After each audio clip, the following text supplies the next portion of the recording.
based on mutual interest and mutual respect. To those leaders around the globe who seek to sow conflict or blame their society's ills on the West, know that your people will judge you on what you can build, not what you destroy. To those who cling to power through corruption and deceit and the silencing of dissent, know that you are on the wrong side of history, but that we will extend a hand if you are willing to unclench your fist. To the people of poor nations, we pledge to work alongside you to make your farms flourish and let clean waters flow, to nourish starved bodies and feed hungry minds. And to those nations like ours that enjoy relative plenty, we say we can no longer afford indifference to the suffering outside our borders, nor can we consume the world's resources without regard to effect. For the world has changed, and we must change with it. As we consider the road that unfolds before us, we will remember with humble gratitude those brave Americans who, at this very hour, patrol far-off deserts and distant mountains. They have something to tell us, just as the fallen heroes who lie in Arlington whisper through the ages. We honor them not only because they are the guardians of our liberty, but because they embody the spirit of service, a willingness to find meaning in something greater than themselves. And yet, at this moment, a moment that will define a generation, it is precisely this spirit that must inhabit us all. For as much as government can do and must do, it is ultimately the faith and determination of the American people upon which this nation relies.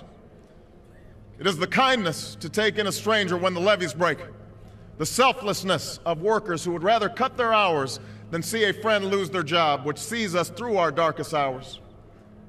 It is the firefighter's courage to storm a stairway filled with smoke, but also a parent's willingness to nurture a child that finally decides our fate.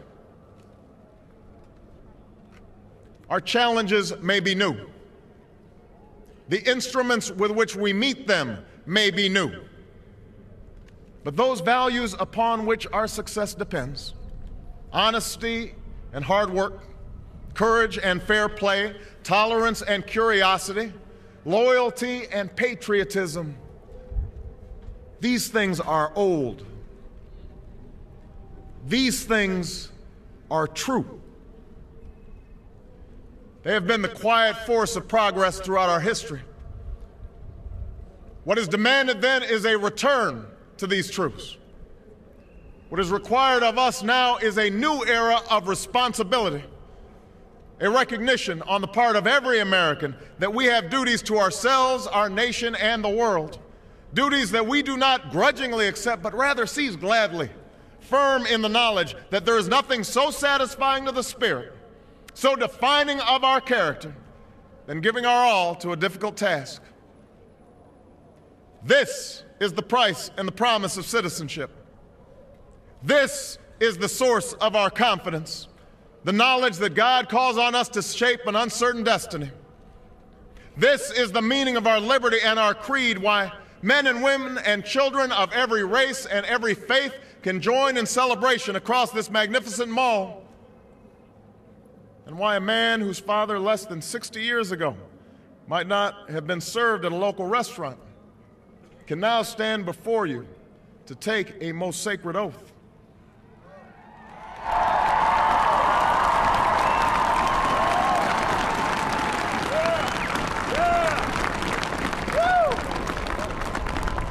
So let us mark this day with remembrance of who we are and how far we have traveled. In the year of America's birth, in the coldest of months, a small band of patriots huddled by dying campfires on the shores of an icy river. The capital was abandoned. The enemy was advancing. The snow was stained with blood.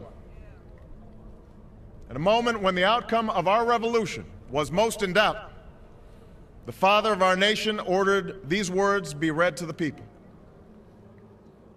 Let it be told to the future world that in the depth of winter, when nothing but hope and virtue could survive, that the city and the country, alarmed at one common danger, came forth to meet it.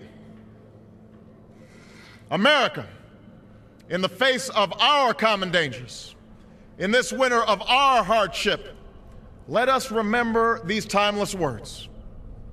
With hope and virtue, let us brave once more the icy currents and endure what storms may come. Let it be said by our children's children that when we were tested, we refused to let this journey end, that we did not turn back nor did we falter. And with eyes fixed on the horizon and God's grace upon us, we carried forth that great gift of freedom and delivered it safely to future generations. Thank you. God bless you. And God bless the United States of America.